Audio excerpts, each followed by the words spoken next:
जय हिंद बच्चों, कैसे हो? उम्मीद करते हैं आप लोग अच्छे होंगे। प्यारे बच्चों, आज का क्लास लेकर फिर आप सबके बीच उपस्थित हो गए हैं।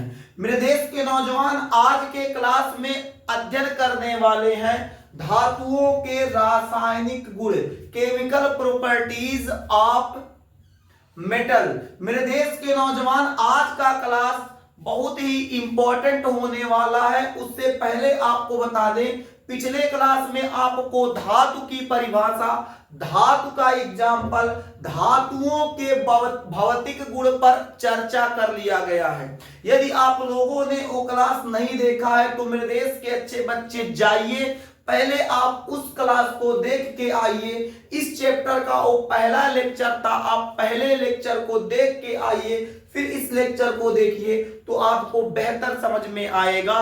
पहला लेक्चर एक छोटा सा क्लास है, बहुत छोटा सा क्लास है। उस क्लास को देखकर फिर इस क्लास का अध्ययन कीजिए तो मां कसम पूरा आपको बेहतर समझ में आएगा। तो मेरे देश के अच्छे बच्चे मुस्कुराते हुए, हंसते हुए और एक झलक में जल्दी से आप लोग हेडिंग कर लीजिएगा, बाबू धातुओं के रासायनिक गुण। हम आपसे यही बस कहना चाहेंगे कि आप लोग मेहनत से पढ़िए, अच्छे से पढ़िए, ताकि जब आपका रिजल्ट आए तो बाबू आपके रिजल्ट से पूरा बाबू गांव में शोर हो जाए कि फलाना लड़का बाबू इतना अच्छा नंबर लेके आया है। हम तो उम्मीदें नहीं कर रहे थे कि इनके लड़का ऐसा नंबर ला सकता है। इसलिए बाबू कुछ गजब अगर करना है तो बाबू मेहनत से पढ़ना पड़ेगा, अच्छे से पढ़ना पड़ेगा। आप अच्छे से पढ़ेंगे तो यकीन मानिए आपका रिजल्ट भी बेहतर आएगा। आप सबसे पहले पुनः कहते हैं, जल्दी से हेडिंग कर लीजिए, धातुओं के रासायनिक गुण।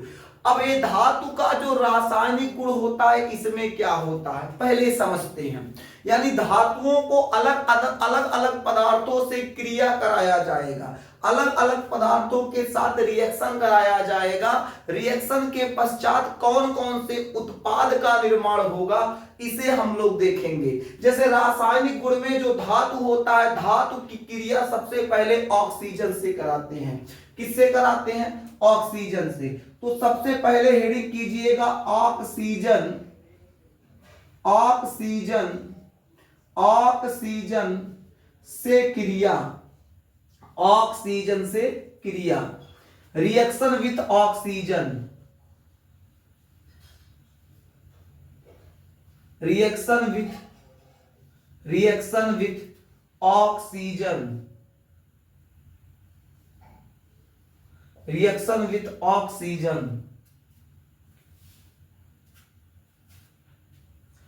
तो अब हम लोग समझते हैं कि अगर कोई धातु है, अगर कोई धातु ऑक्सीजन के साथ रिएक्शन किया, ऑक्सीजन के साथ अभिक्रिया करता है तो क्या मिलता है।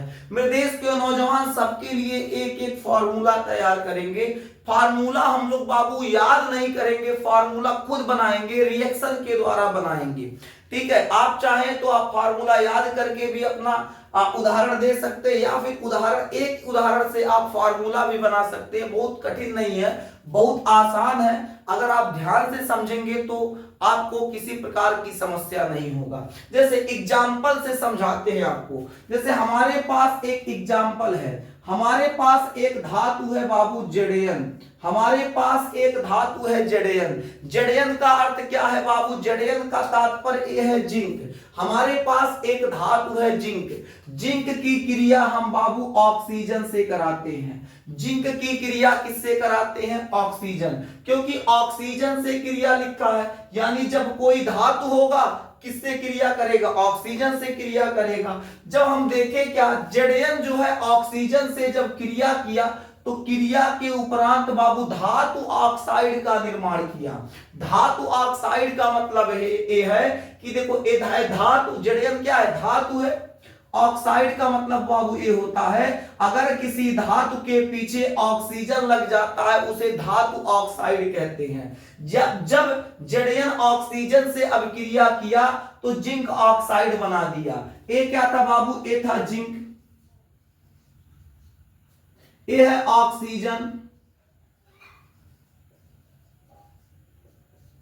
जब अभिक्रिया किया तो क्या बना रहा है? Zinc oxide.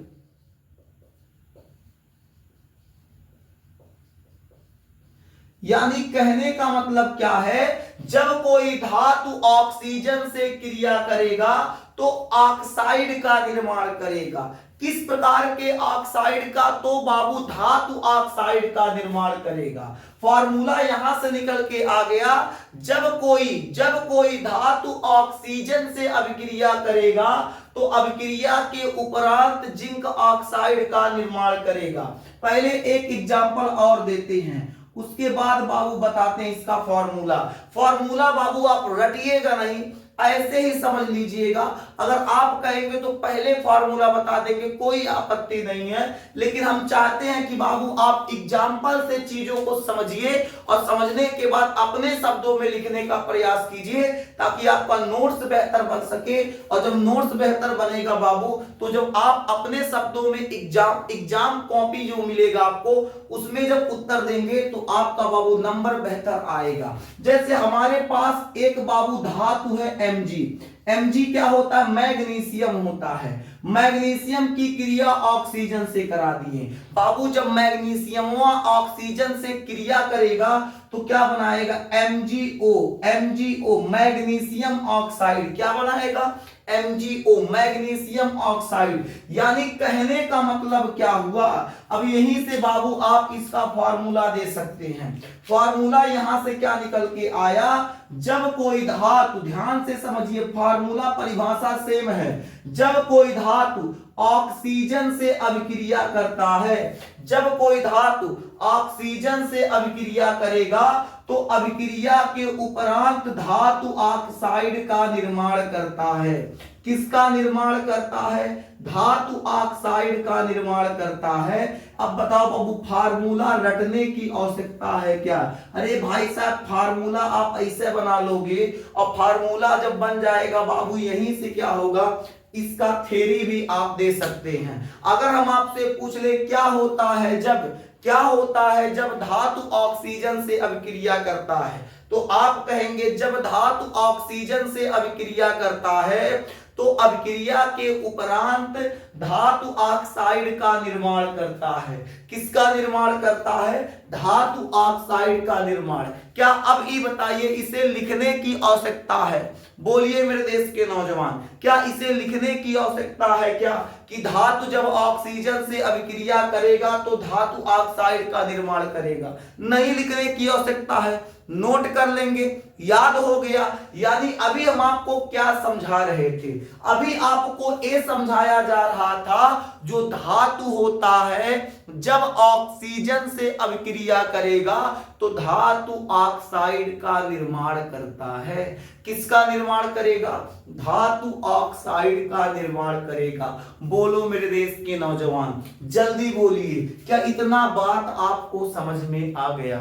जल्दी बताइए, क्या इतना बात आपको समझ में आ गया? क्या एक एग्जाम्पल और दे दें? जल्दी बोलिएगा, क्या एक एग्जाम्पल और दे दें? बिल्कुल बाबू, बिल्कुल। आप अगर कह देते हैं बाबू, आप वहां बोलेंगे, हम यहां सुन लेंगे। एक एग्जाम्पल और देते हैं, एक एग्जाम्पल और। जैसे हमारे पास कोई धातु है Cu, कॉपर एक धातु है, उसकी क्रिया ऑक्सीजन से करा देते हैं, धातु ऑक्साइड का निर्माण होगा, CuO का निर्माण होगा। बैलेंस करना चाहें तो बैलेंस कर सकते हैं, एक कॉपर दो ऑक्सीजन, एक ऑक्सीजन, दो यहां लगा दीजिए, बैलेंस हो गया। यहां दो लगा देंगे। आगे बात करते हैं, यहां भी बैलेंस कर लीजिए, एक Mg, दो ऑक्सीजन, एक ऑक्सीजन, दो लगाइए, बैलेंस हो जाएगा। यहां बैलेंस कर लीजिए, Zn, दो ऑक्सीजन, एक ऑक्सीजन, दो लगाइए, बैलेंस हो गया। बैलेंस करना तो पहले अध्याय में ही सिखा दिए हैं। यदि आपको नहीं आ रहा है तो आप पहला अध्याय जाके वहां चैनल के प्लेलिस्ट से देख सकते हैं, पूरा लेक्चर वाइज सब कुछ लगा हुआ, एक एक चैप्टर को बहुत बारीकी से पढ़ाया गया है। इसलिए मेरे देश के नौजवान जाइए, अगर आपको किसी प्रकार की समस्या होता है तो चैनल का प्लेलिस्ट केवल आपके लिए है, जाइए वहां से आप क्लास देख सकते हैं। आगे बात करते हैं हम लोग। तो अभी हम लोग क्या सीखें? हम लोग इस प्लेटफॉर्म पे बाबू सीखने आए हैं। यहाँ यूट्यूब के माध्यम से हम लोग सीखेंगे, सीखने आए हुए हैं बाबू। चीजों को याद नहीं करना है, रटना नहीं है, कोई फार्मूला नहीं याद करना है, सीखना है। आपको सीख सीख के क्या करना है, उत्तर देना है। प्रश्नों का जो जवाब है, जो उत्तर है, सीख के देना है। जैसे अभी हम आपसे पूछ लिए, बताइए धातु ऑक्सीजन से अभिक्रिया करेगा तो क्या बनेगा? कहेंगे अरे मास्टर हम तो जान ही रहे हैं, जब धातु ऑक्सीजन से अभिक्रिया करेगा तो धातु ऑक्साइड का निर्माण होगा। बोलिए मेरे देश के अच्छे बच्चे, क्या समझ में आ गया? यदि समझ में आ गया तो एक गजब चीज और बताते हैं। एक गजब चीज क्या बताते हैं? दूसरा हेडिंग आपसे करवाते हैं। दूसरा हेडिंग नोट कीजिएगा। दूसरा हेडिंग हो जाएगा बाबू, अम्ल से अभिक्रिया। अम्ल से अभिक्रिया। अम्ल से अभिक्रिया, मार्कर चेंज कर दे क्या? अम्ल से अभिक्रिया।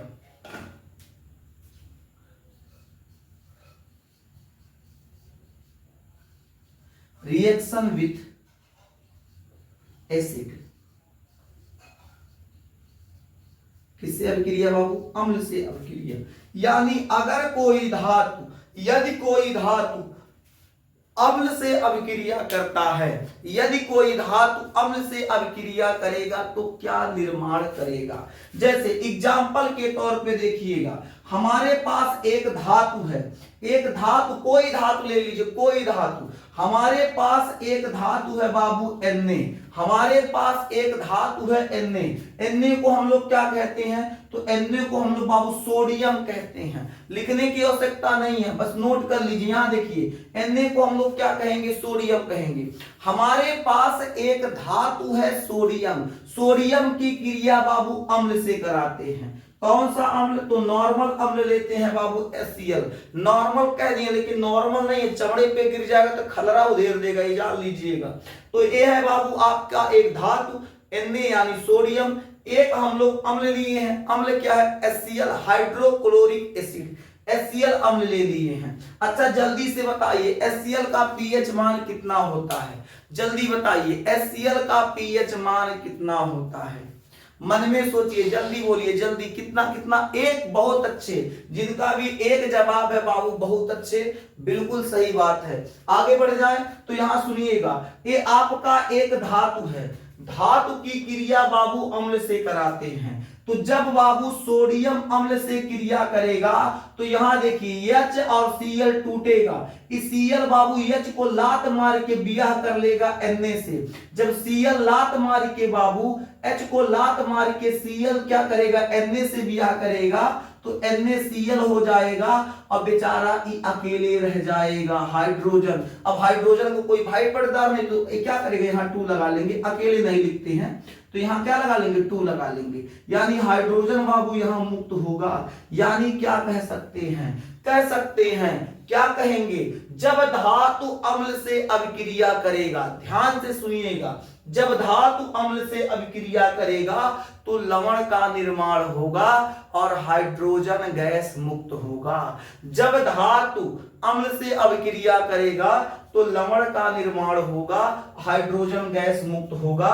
बैलेंस करने के लिए यहां 2 लगा देंगे और हम लोग यहां भी 2 लगाएंगे। 2 sodium, 2 sodium, 2 hydrogen, 2 hydrogen, 2 chlorine, 2 chlorine. ठीक है। अब एक एग्जाम्पल और समझाते हैं। एक एग्जाम्पल से बाबू काम नहीं चलने वाला है, एक और एग्जाम्पल लेते हैं। एक कोई धातु ले ले, कोई धातु, चलो Zn लेते हैं। दूसरा अम्ल लेते हैं बाबू sulphuric acid, H2SO4, sulphuric acid. जब बाबू एक धातु जिंक सल्फ्यूरिक एसिड से अभिक्रिया किया तो लवण बनाएगा। कैसे बनाएगा? इस Zn बाबू टुकुर टुकुर ताकेगा SO4 को। इस ये जो Zn है बहुत उत्पाती है, SO4 को ताकेगा और ताक के बाबू SO4 से बियाह करके ZnSO4 बना देगा और हाइड्रोजन गैस को किनरा देगा ऐसे।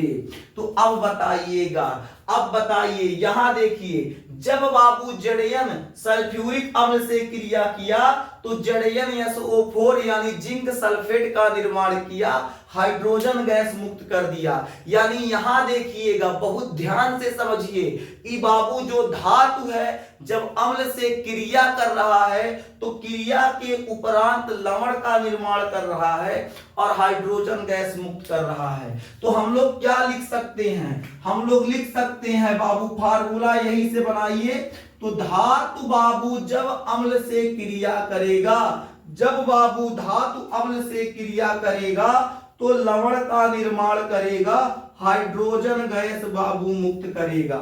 याद रखिएगा, इस बात को याद रखिएगा, जब धातु अम्ल से अभिक्रिया करेगा तो लवण का निर्माण करेगा, हाइड्रोजन गैस मुक्त करेगा।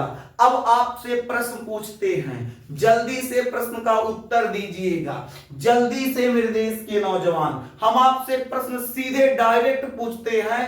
अब आप ये बताइए, क्या होता है जब धातु अम्ल से अभिक्रिया करता है? लेट नहीं करना है, जल्दी बताइए, क्या होता है जब अम्ल धातु से अभिक्रिया करता है? बोलिए मेरे देश के नौजवान, जल्दी सोचिए। सोच लिए क्या जवाब आया? तो आपका जवाब आया, जब अम्ल धातु से अभिक्रिया करेगा तो लवण का निर्माण करेगा, साथ साथ क्या करेगा, हाइड्रोजन गैस मुक्त करेगा। बोलिए मेरे देश के अच्छे बच्चे, क्या इतना बात समझ में आ गया? इतना बात समझ में आ गया कि नहीं मेरे देश के अच्छे बच्चे? जल्दी बताइए, इतना बात समझ में आ गया क्या? तो आपसे यदि पूछ लिया जाए, यदि कोई अम्ल धातु से अभिक्रिया करेगा तो किसका निर्माण करेगा? तो आपका जवाब होगा, जब कोई धातु अम्ल से अभिक्रिया करेगा तो लवण का निर्माण होगा, हाइड्रोजन गैस मुक्त होगा।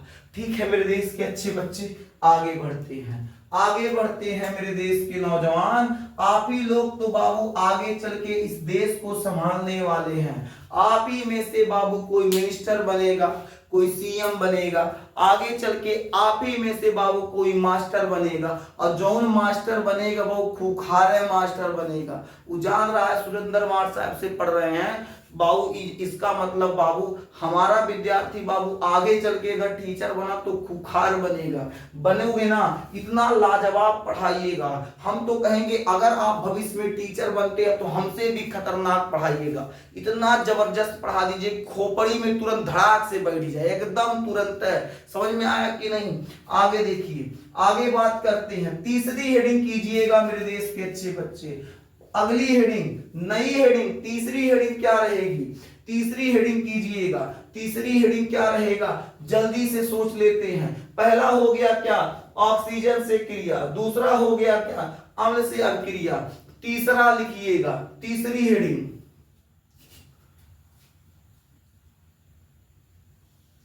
जल से क्रिया। जल से क्रिया।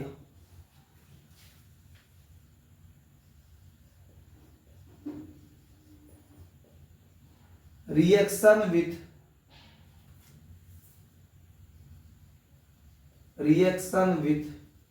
नीचे लिख देते हैं वाटर। रिएक्शन विथ वाटर, जल से क्रिया। रिएक्शन विथ वाटर, जल से क्रिया। इसको समझते हैं। जैसे क्या, अगर कोई धातु जब जल से अभिक्रिया करेगा तो अभिक्रिया के उपरांत किसका निर्माण करेगा? देखिएगा मेरे देश के अच्छे बच्चे, जैसे हमारे पास कोई धातु है, एक हमारे पास धातु है, अगर वो जल से अभिक्रिया करता है तो क्या बनाता है? एग्जाम्पल पहला लेते हैं। हमारे पास एक धातु है पोटेशियम। पोटेशियम की क्रिया बाबू जल से करा देते हैं। पोटेशियम की क्रिया किससे कराते हैं? जल से कराते हैं। जब पोटेशियम जल से क्रिया करेगा तो किसका निर्माण करेगा? देखिए ये जल है, जल को तोड़ेंगे तो कैसे टूटेगा? H plus OH minus. अब जो OH होगा बाबू सीधे सीधे K से ब्याह कर लेगा, तो OH जब K से ब्याह करेगा बाबू तो रिएक्शन के पश्चात KOH बनाएगा, बाबू अकेले हाइड्रोजन को छोड़ देगा तो ये क्या करेगा, हाइड्रोजन मुक्त हो जाएगा। यानी क्या सकते हैं जब कोई धातु जल से क्रिया करता है तो क्रिया के उपरांत बाबू क्या करता है, क्षारक का निर्माण करता है और हाइड्रोजन गैस मुक्त करता है। यानी ये है बाबू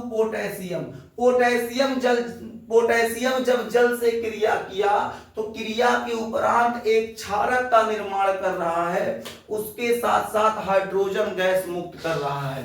बैलेंस नहीं है तो बैलेंस कर लीजिएगा, एक पोटेशियम दो हाइड्रोजन, एक 2 और एक 3 नहीं हो सकता तो इसको 2 लगाएंगे तो पोटेशियम 2 हो जाएगा। 2 potassium 4 hydrogen 2 hydrogen 2 hydrogen 4 hydrogen 2 oxygen 2 oxygen, balance हो गया। यानी अगर आपसे पूछ लिया जाए क्या होता है जब कोई धातु जल से क्रिया करता है तो मुस्कुराते हुए जवाब दीजिएगा, जब धातु जल से क्रिया करता है तो अभिक्रिया के उपरांत क्षारक का निर्माण करता है और हाइड्रोजन गैस मुक्त करता है। एक एग्जाम्पल और देखिए मेरे देश के नौजवान, देखिए नहीं बनाने का प्रयास कीजिए। जैसे हमारे पास कोई बाबू धातु है Na, धातु क्या है Na, इसकी क्रिया बाबू जल से करा देते हैं। अब आप बताइए जल तो अपने पार्टिकल में टूटेगा, कैसे टूटेगा, H+OH- और ये क्या होगा, OH बाबू उत्पाती है, ये क्या करेगा, Na से वियाह कर लेगा। जब Na से वियाह करेगा तो बनेगा NaOH, क्या बनेगा, NaOH बनेगा। NaOH क्या होता है, सोडियम हाइड्रोक्साइड, यानी बाबू एक क्षारक होता है। ये क्या होता है, क्षारक होगा, इसके साथ साथ बाबू हाइड्रोजन गैस मुक्त होगा। अब ये बताइए सोडियम एक धातु था, क्रिया किससे किया, जल से। जब सोडियम बाबू जल से क्रिया किया, एक क्षारक का निर्माण किया, हाइड्रोजन गैस मुक्त कर रहा है। यानी हम लोग इसका फॉर्मूला दे तो फॉर्मूला क्या निकल के आएगा, फॉर्मूला निकल के आएगा जब धातु जल से क्रिया करता है तो क्रिया के उपरांत क्षारक का निर्माण करता है और हाइड्रोजन गैस मुक्त करता है। क्या मुक्त करता है, हाइड्रोजन गैस मुक्त करता है। बोलिए मेरे देश के अच्छे बच्चे क्या बना लेंगे, क्या लिखेंगे, जब कोई धातु जल से क्रिया करता है तो क्रिया के उपरांत क्षारक का निर्माण करता है और हाइड्रोजन गैस मुक्त करता है। क्या मुक्त करेगा, हाइड्रोजन गैस मुक्त करता है। आप कहेंगे सर एक एग्जांपल और दे दीजिए। बिल्कुल मेरे देश के अच्छे बच्चे, जब तक आपको समझ में नहीं आएगा तब तक आपका ई मास्टर आपको समझाता रहेगा। जैसे हमारे पास कोई एक धातु है Ca, धातु क्या है Ca यानी कैल्शियम की क्रिया जल से कराएंगे। तो जब कैल्शियम की क्रिया जल से कराएंगे तो इसमें से OH इससे क्रिया करेगा तो CaOH का होल ट्वाइस बनाएगा, उसके साथ साथ हाइड्रोजन गैस बाहर निकलेगा। यानी मेरे देश के अच्छे बच्चे, मेरे देश के नौजवान, कहने का मतलब क्या है, कहने का मतलब ये है मेरे देश के अच्छे बच्चे, जब भी कोई धातु जल से क्रिया करेगा